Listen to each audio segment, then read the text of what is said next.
problem?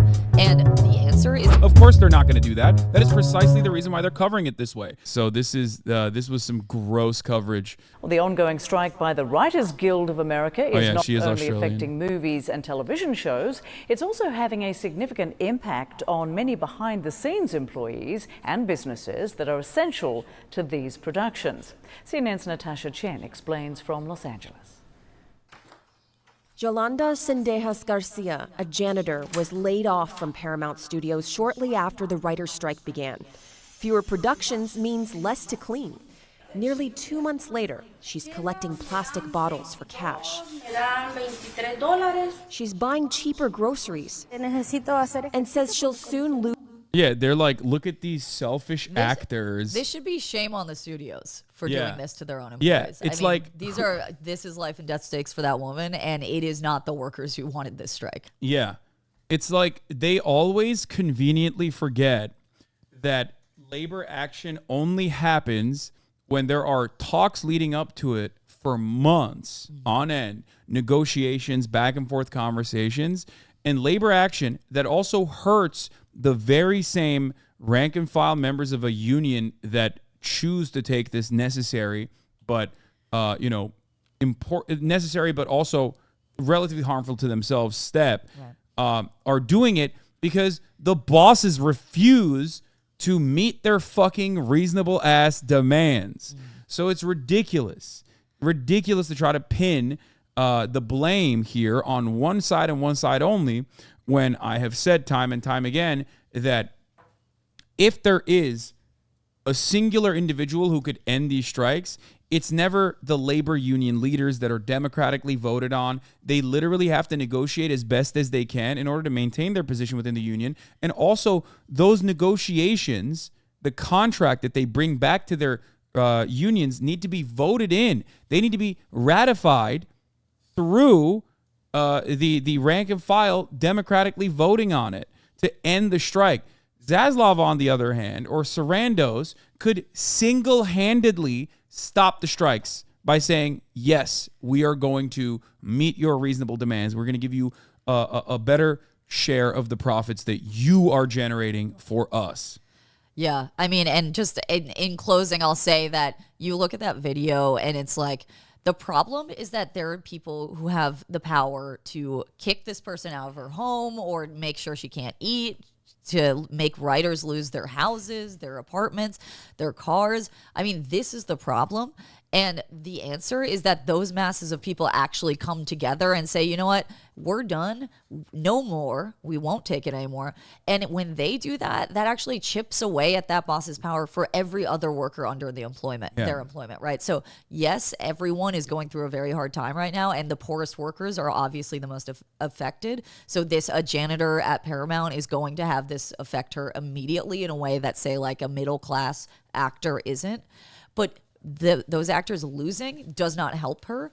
And also, they are not the ones who wanted to strike. I mean, they even agreed to an extension because they were so certain that they could find a way through, right? Because they're being reasonable. And so I think when I hear this, it's the blame for the immense amount of suffering that is currently happening, especially in Los Angeles, but certainly now even more so with the actors striking, that only should be adding to the sort of the cost on the hands of the owners of these studios, that it's really just more and more shame on them, I would say. Yeah.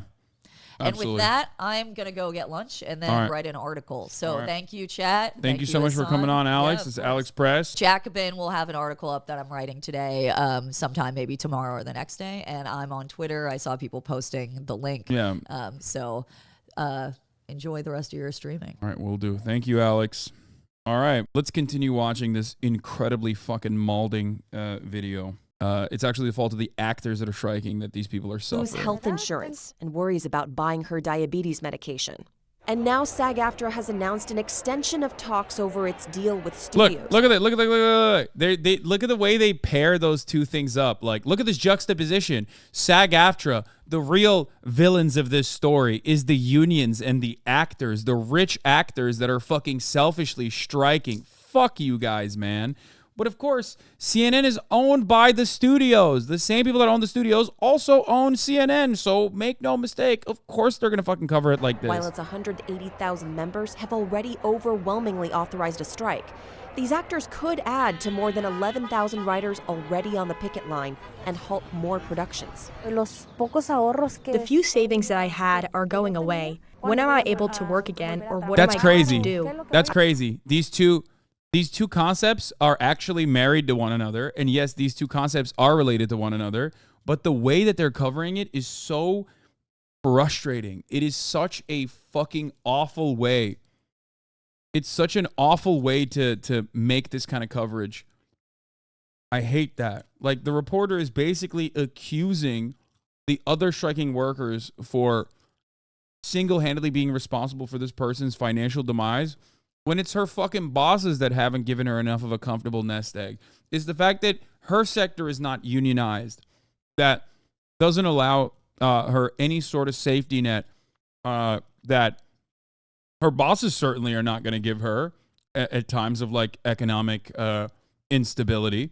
You know what I mean? But the average American doesn't think about it like this. I don't know how to describe it. Like, it's just, they don't see it. They don't understand it. It's very frustrating. I don't know. A lot of stuff, huh? Mark Meyer Jr. laid off a dozen employees from his set and prop business in early June. This warehouse is usually full of people, buzzing around, loading tables, chairs, lamps into 15 trucks a day. But listen, right now in this 89,000 square foot warehouse, it is quiet. Now, we're lucky to have one order returned. King's Deli, down the street from the Warner Brothers lot, is seeing half their business that usually comes from catering for productions. Co-owner Rosie Blosser says even 3 years after COVID-19 began, they've never really returned to normal.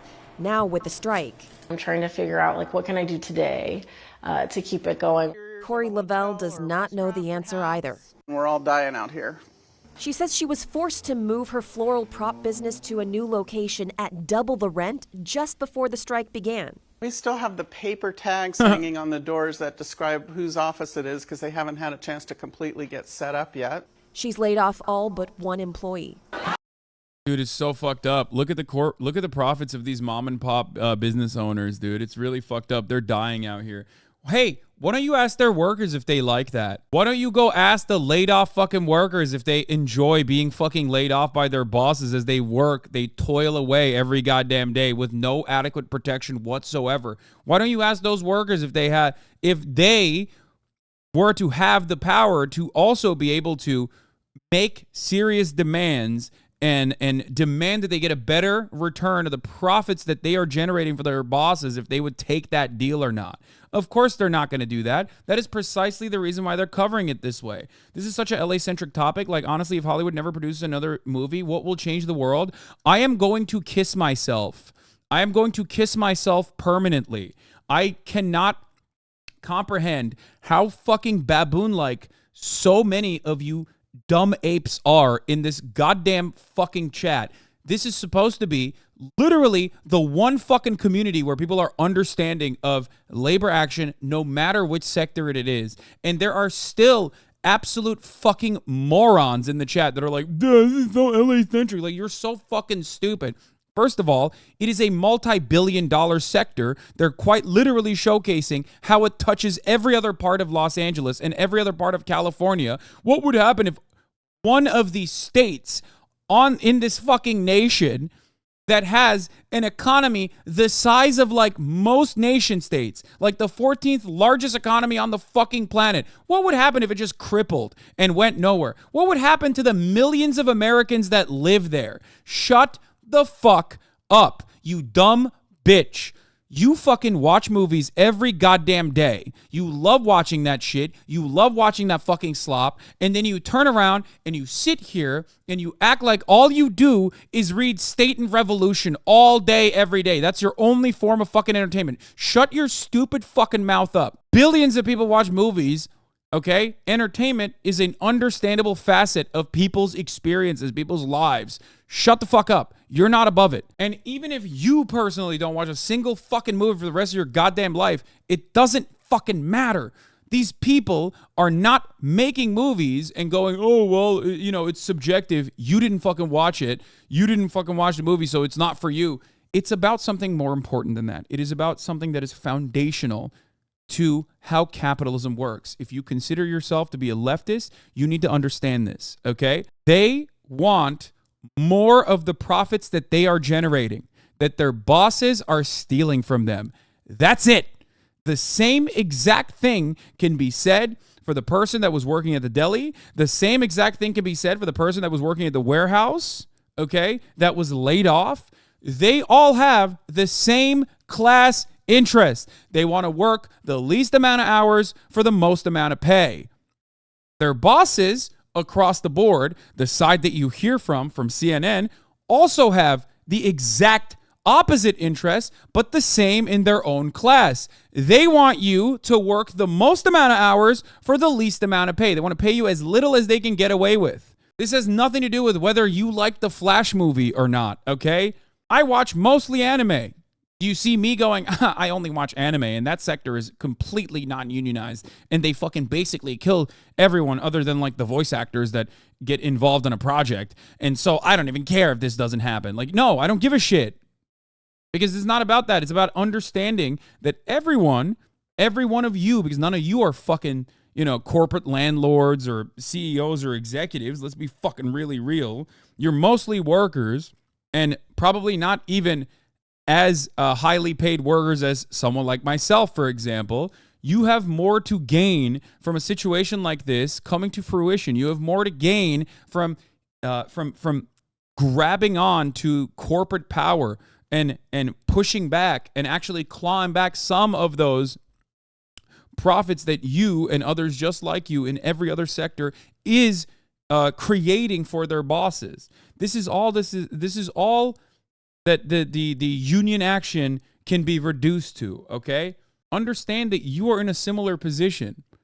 Just because some of the edge cases in that sector are making unimaginable amounts of money and seemingly live like incredible lives doesn't change the reality that the overwhelming majority do not. And you do not.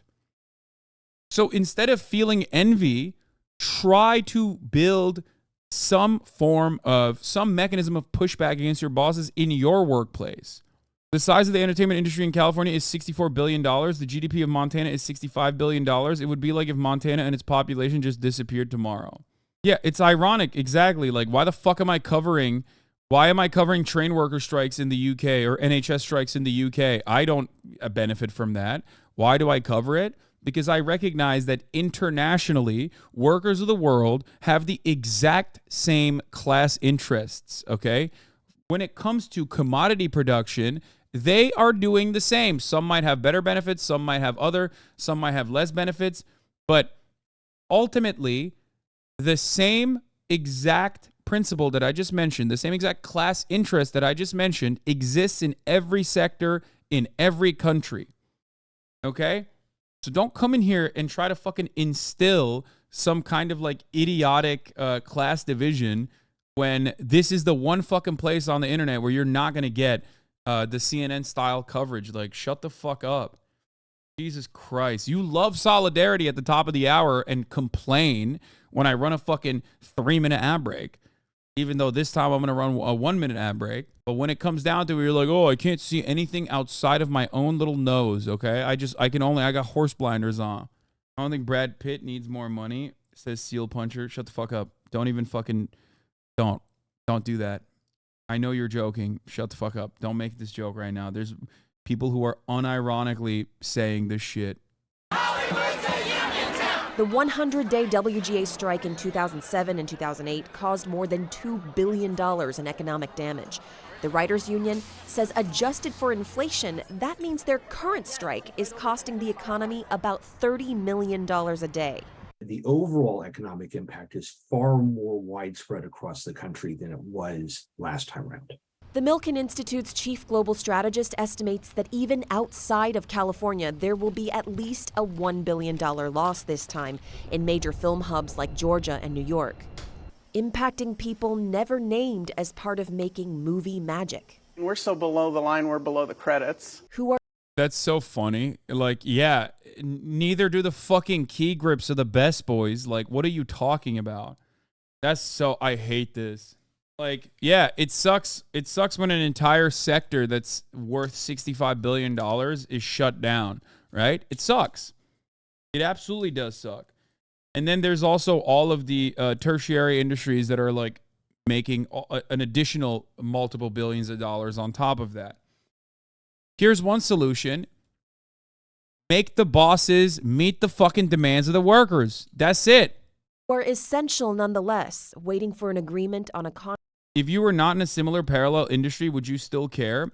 Yeah, because I'm so famously in a parallel industry with the railway strikers. I'm so famously in a parallel industry with the fucking striking coal miners that have been striking for a year and a half. I'm so in a parallel industry with every other fucking union action that I talk about on a daily goddamn basis. Are you fucking stupid? I'm telling you, my understanding of the situation, or teachers, for example, you know what I mean? My understanding of the situation and the reason why I cover this is not because it directly impacts me. If anything, their strikes impact me in a positive way because I'm a non-unionized entertainment provider that doesn't fit the Hollywood prototype. So if there are less content, there's less content to fucking consume, where are people going to go? They're going to come here. The best example is COVID. When production shut down due to COVID, what did people watch? They watched Twitch streams. If anything, it's in my best interest that they never get their fucking demands met. I don't understand how you come in here and you're just like literally asking me to spoon feed you the concept of solidarity and empathy, okay? Empathy for your fellow man. Yeah, remember when I famously am in a parallel sector to the potato chip factory worker, you know? Why do you have to be directly related to the strikes in some capacity to cover it? Or were you perhaps trying to have a stupid little gotcha here to say, why do you cover the Hollywood strikes? Why do you cover the Hollywood strikes? Is it perhaps because you yourself are Hollywood? Is that why? And you haven't covered any of the other strikes? I have.